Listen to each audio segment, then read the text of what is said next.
Hey everybody, welcome back. I hope everybody's having a great day.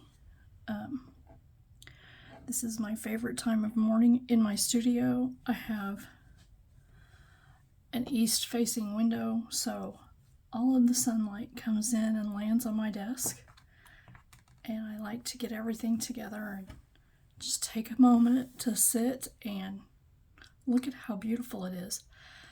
I love the sun coming through my water containers. I'll set one up here and show you. It's just beautiful.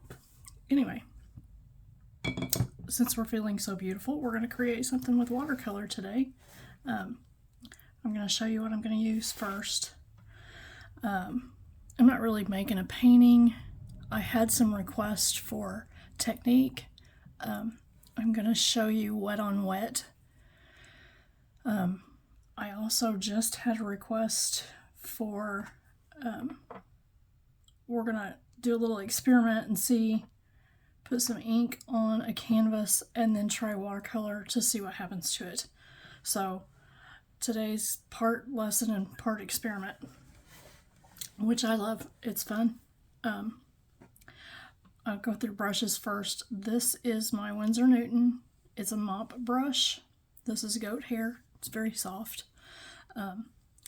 This is ideal for wet on wet because this brush holds so much water.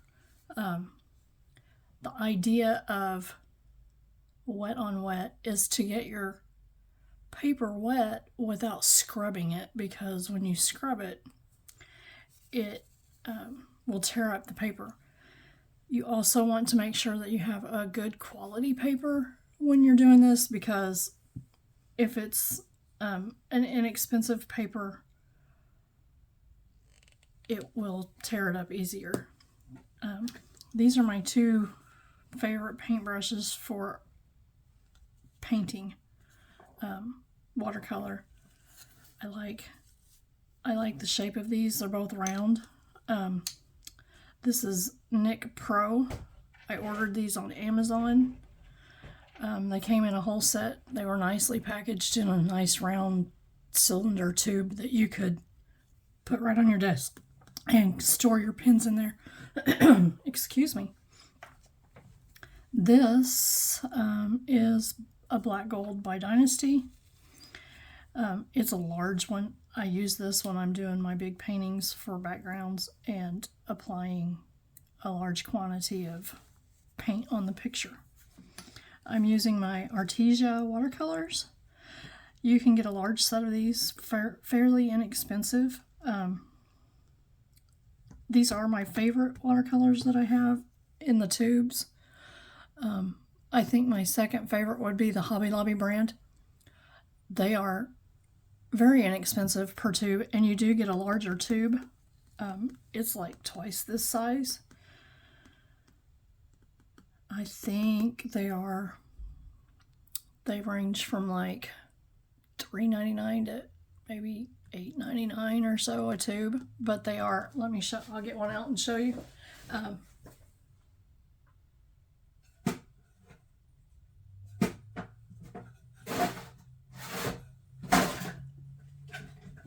This is one of the tubes of the Master's Touch. They are a lot larger, so you have more paint in there. See, this one was $6.99. I still have the thing on there. So probably money-wise, this is a better buy, and these tubes last a long time. When you use tubed paint, you do not have to have very much paint in order to do your watercolor. Today I'm using lilac, cerulean blue, and pear green. This, if you're doing watercolor, if you're doing acrylic, if you're doing oil, if you're doing anything that you need a paint palette for, this paper is seriously awesome because you do not have to clean anything. I hate using palettes that I have to clean out all of the water. It's very slick. You can probably see some reflection on there. It is, I want to say it's waxed. The back is not. With my gouache paint, I can put the paint on here and leave it on here, because with gouache you can go back and re-wet the paint and use it more. It's never really as creamy as it is when it comes right out of the tube, but this is fantastic. And when you're done, crank the lid up and throw it away. And I want to say maybe that one's $11, $10. I haven't ever bought it on Amazon. When I get ready to post this video, I will see if I can find a link for it on there.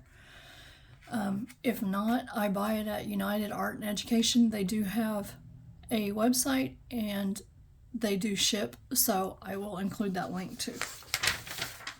It's a must-have for any paint. Today I'm going to use the Canson paper, not for any specific reason.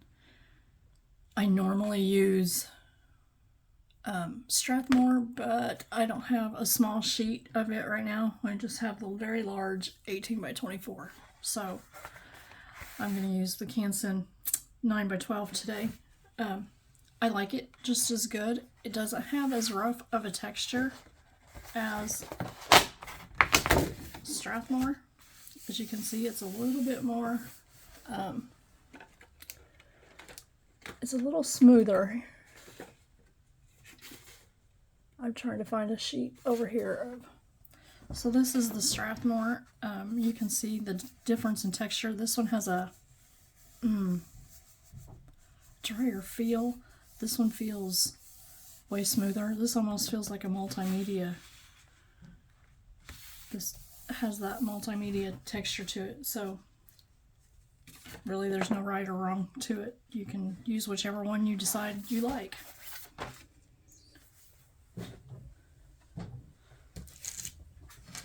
I have 2 containers of water here. One is to rinse and one is to wet the paper. You always need some clean water so that if your paper dries out or you need to add water to your paint. I'm also going to use some plastic wrap in one of these. So any kind will do, just as long as it's a clear plastic wrap. And my handy paper towel. As you can see, it's well used. That's a must-have. So I want to show you, let me get this back. I want to show you how to make a mess. You're just going to put just a little dab of paint. It does not take much unless you're doing a big painting, and it still doesn't take much. I probably use twice that as a color for one of my bigger paintings.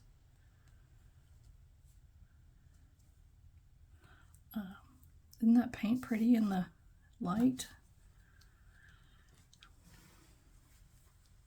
My paint is stuck. I probably should have tried to open these before I got going here, but okay. That's about how much paint I'm going to use for this. I also have my handy dandy spray bottle.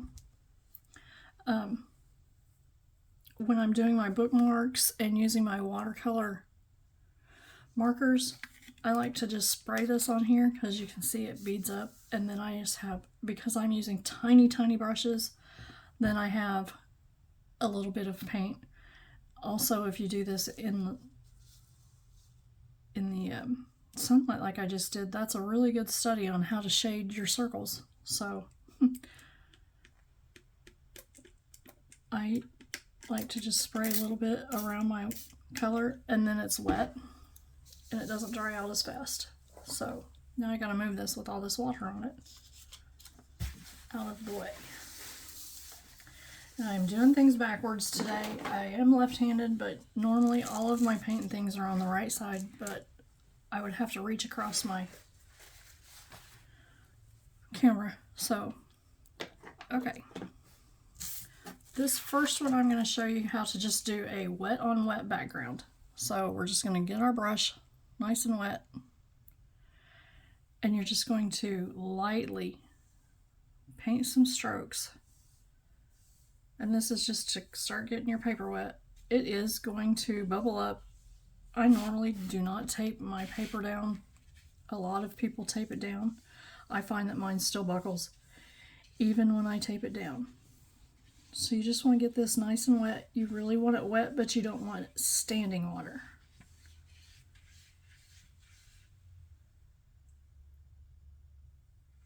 There is a technique that I use with saran wrap that I do have a little bit more standing water. And usually I do this to my paper first, and then I get my paint all, there goes the paper. We might have to put a little tape on this today. I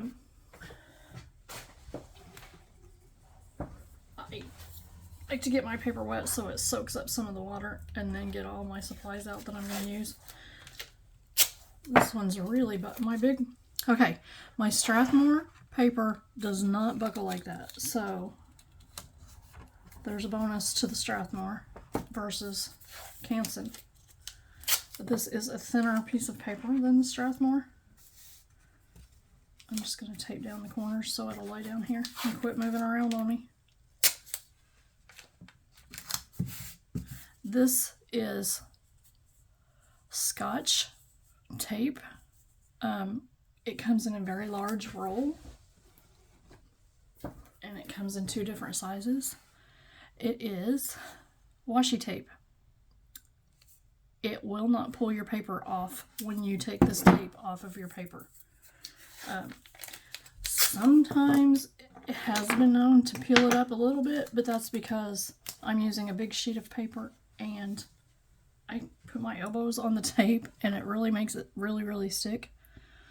So I'm going to add some more water since we sat here and messed with tape. Okay, now that you have a good layer of water on there, you want to take your brush, and I'm going to use the number 10. I'm going to get it wet in my clean water, and I'm going to go over here. I'm going to start with blue.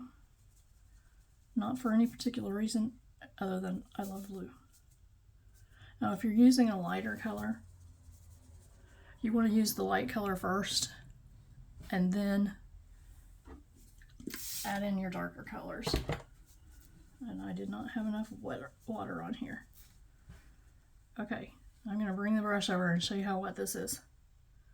It is like dripping wet, and this is one of my favorite techniques to do, is just drop some water droplets on here to get a good background. And as you can see, it's going to do its own fun thing. So this is very technical. You're going to just make some, this is just a background like you would use to tangle on. You can do this and leave some white areas in between. You could just let that dry just like that and turn that into some flowers. This would make a really good flower right here. You guys, this paint is so pretty in these jars with the sunlight shining through it. I'm going to add in a little bit of green. I did not spray enough water on these paints. This is pear green. Now, this is where magic happens on your paper. Once your colors combine with each other in this form, they start doing their own little thing together. Sometimes they blend, and sometimes they react in other ways where they push the paint around. And I like to just mix it in there. There is really no technique to this at all. It is seriously just putting paint on here where you want the color to be. And I really just like to let it drop off the... I think these are pretty when they just have some spots here and there.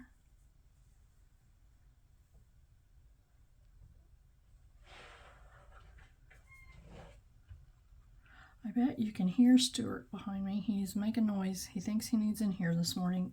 He likes to sit in this window, just like I do when the sun is Now we're going to add purple in here. Looks really cool. You don't want to scrub the paint onto your paper at all.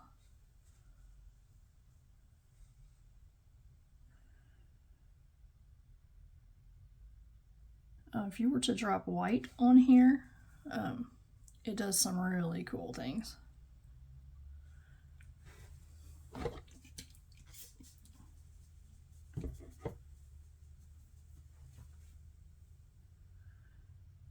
White pushes all the paint away from it. Oh, that was cool. As you can see, it reacts to the purple reacts to the other colors differently than this right here is really cool.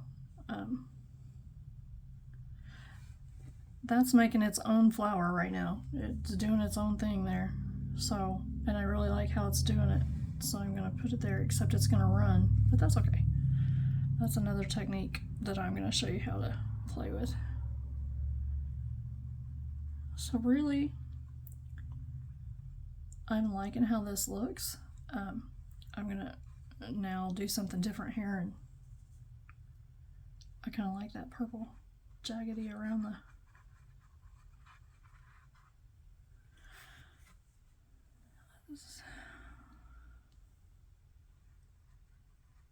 I love how the paint bleeds out onto the paper.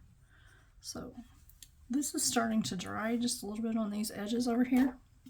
Now, if you take your water bottle and you hold it way up, can you see what the water drops are doing? You can make all kinds of cool effects with your water. It needs to be a little bit drier to give it that star effect. So as soon as you don't see a sheen of water on there, you can spray the water on top and it'll make this like this little star look that you can see in here, and it makes it really cool. And if you don't like this, if you don't like the way this purple looks, you can add water to it around the edge here and it'll just do its own thing again.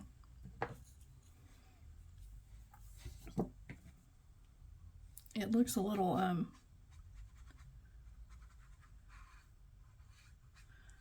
I think I would just finish that whole thing out in purple. And if I don't like that, then drop some of the color in there. It looks too planned for the rest of our painting. And now they're kind of mixing together, so now you get this cool effect over here. And you can just go back in and pick up some paint, which I don't have any left.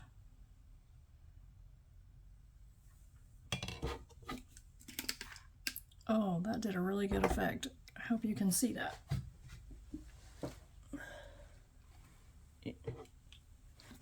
Let's see. Right here, can you see how this made these little... It makes a little star effect on...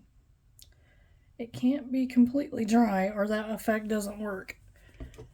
But it looks really cool. Now, I'm going to make a big mess out of this. For another really neat effect that you can do while your paper is wet. Okay, let's say you did this and you're not loving it, which I'm not. You want to make sure you have paper towels on hand for this because you're going to make a mess. If you take your paper and you lift this up, and you want to try to get it where you can bend it in half, and you lift it up and you tap it down.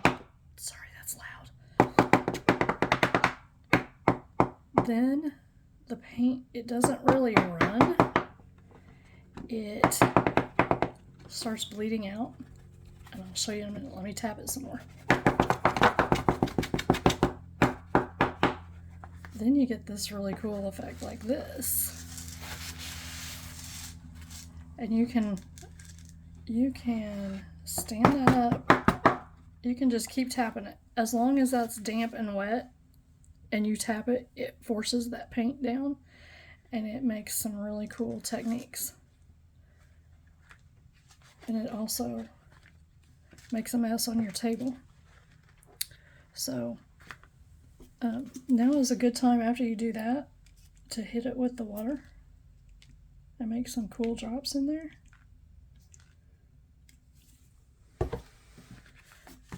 Okay, now while that's wet, it's really fun to just make one and start playing with it and see what you get out of it. I'm sorry, I'm trying to tear off a piece of plastic. Because we all know plastic wrap does not cooperate with you. So now if you take this and you lay it on here like this and you start squishing it like this. Now what happens is you want to do this and then let it, just set it aside. Once you get your lines in here the way you want them, what's going to happen is everywhere this is stuck tight to your watercolor, it will dry darker. It will dry like it looks. And everywhere these are lifted, you will have those exact shaped lines. Now this is a super fun technique for all of you that are doing the Zentangling, because this already has little areas to tangle in. So now once you put this on here, if you don't like it and you lift it up, once you lift that, it mixes all that paint together and you're going to have a totally different look. So you want to just set this aside. This is where I set it aside, go make my coffee, put some laundry in the washing machine. I turn on the ceiling fan in here before I leave and just let it do its thing. And then when you take it off, it comes out with a really awesome effect that I can't really show you right now because the paper I thought I had right in front of me. Here it is. I'll show you. And then when that is dry, it will look like this.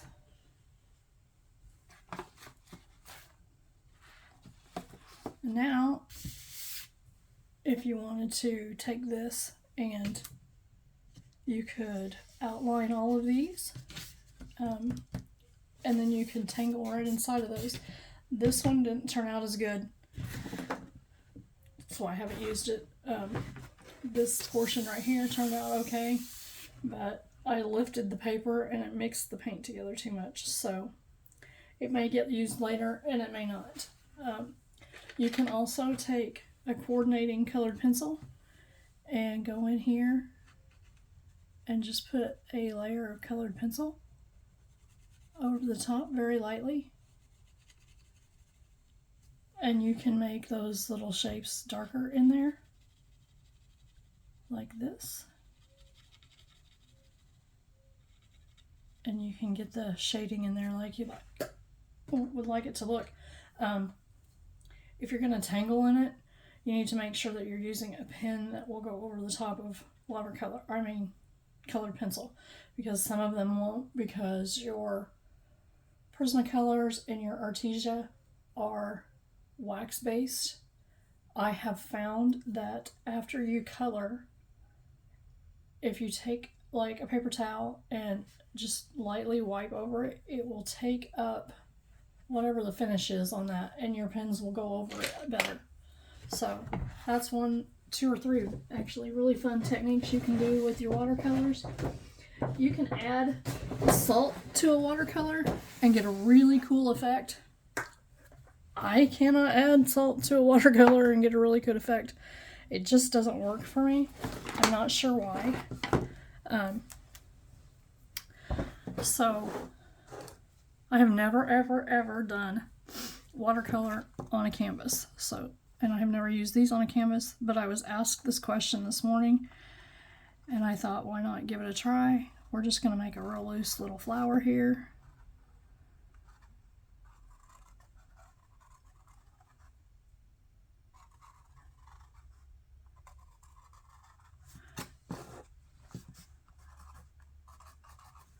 This pen is not the best for using on canvas, I can tell you that. So anyway,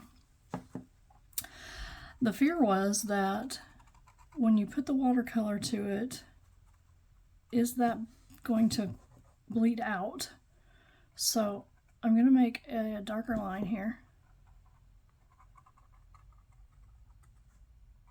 And this is my Unipen. It has boldly stated right on the pen that it is water and fade proof.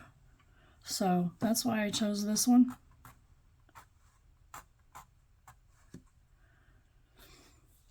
I'm trying to get as much ink in this little picture as we can get in there, and then we'll try the watercolor over it.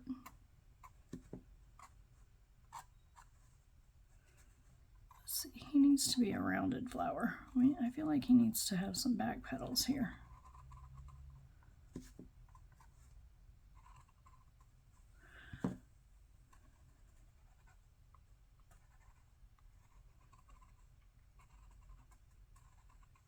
Okay, now let's let that dry a minute, and I'm going to show you how to do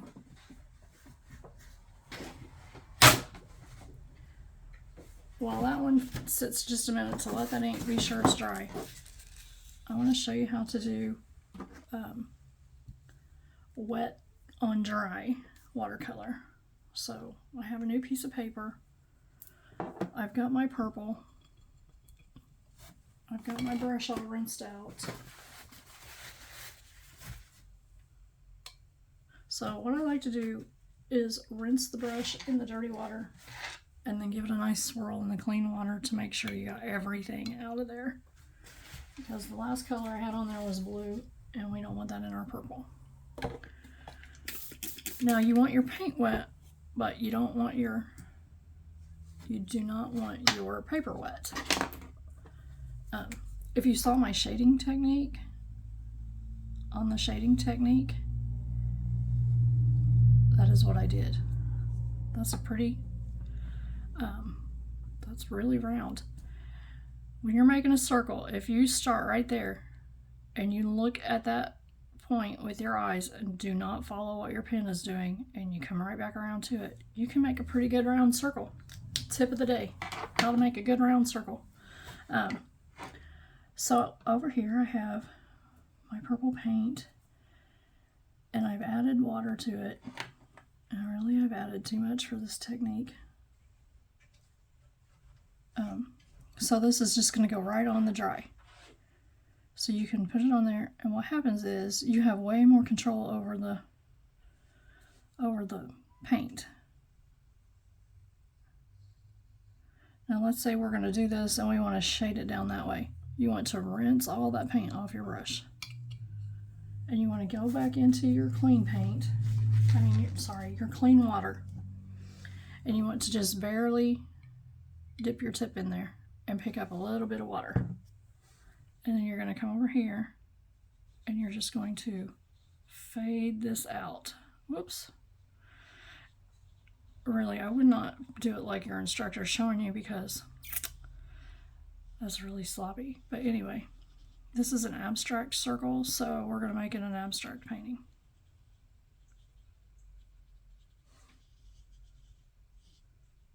And that's how you do wet on dry. And none of this do you like, it kind of goes with what I was saying about heavy-handed with the shading. If you are heavy-handed with your paintbrush, you're going to kind of scrape that layer of paper off the top of there. So with this, as it dries a little bit, you can go back in and make your darks darker. So if you're wanting to do really detailed stuff with your watercolors, you want to use the wet on dry.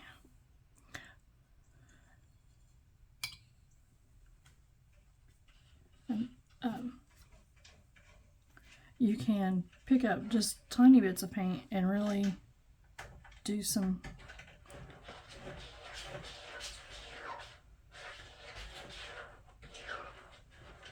detail with it wet on dry, because your paper is not soaked, it doesn't let that all bleed out. Now, I'll show you the difference. I'm going to wet this little dot right here. And he might as well be abstract too. So when you add paint to that one, it bleeds way out of the circle. And you can't control the gradient of your paint. So those are by far not my best. Maybe it's Picasso. I'm not sure. Anyway, those are some good techniques for beginning. I hope this helped. Now we're going to go back to this guy and play a little bit and see what happens. He wants to be a purple flower. I feel like on this, if you try to do the wet on wet, I'm not sure if it's going to work, but we're going to try it on the background. I'm going to try it up here. I feel like because of the texture, it's going to hold a lot of water, but there again, I have no idea. So as you can see, let me move my, if you can see that or not. This is how wet I have the paint that I'm using. It's very puddled. And as you can see, it doesn't bleed out like it does on the paper. So we have a very pretty purple cloud over this. And we'll try this dry. And I added some more purple here so I can get a thicker. I want to do it down here.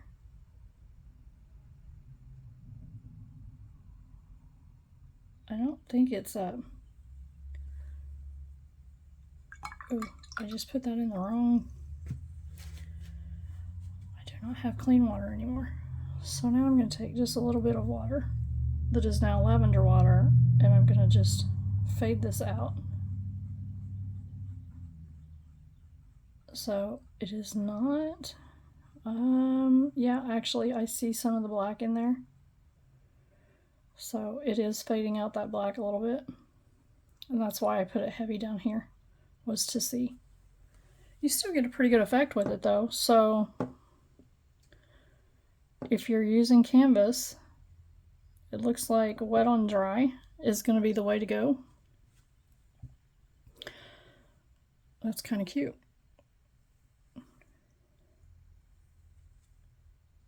We'll finish him off with some little green. It picked up the black a little bit, but I don't think it picked it up enough to, not with this particular pen. If you have a small canvas like this, you could try it out and see what your pen's going to react like by doing just what I just did, but it picked up the black a little bit so that I can see some gray in there, but I don't feel like I hate it. So I think it would be a good technique to use. Just remember, you don't want to put the water down first and then put the paint on, because it's going to do the exact same thing as doing wet on dry. So if you put water over the top of that, it really might make your paint bleed out a little bit. So that's watercolor on canvas. Never done it, but I kind of like it. Now that I've talked a lot, I'm going to take this painting we did a while ago. I'm sorry, I have a little bit of a sore throat. So as you can see, it is a little bit drier. I'm going to carefully lift this off because I don't think it's completely dry yet.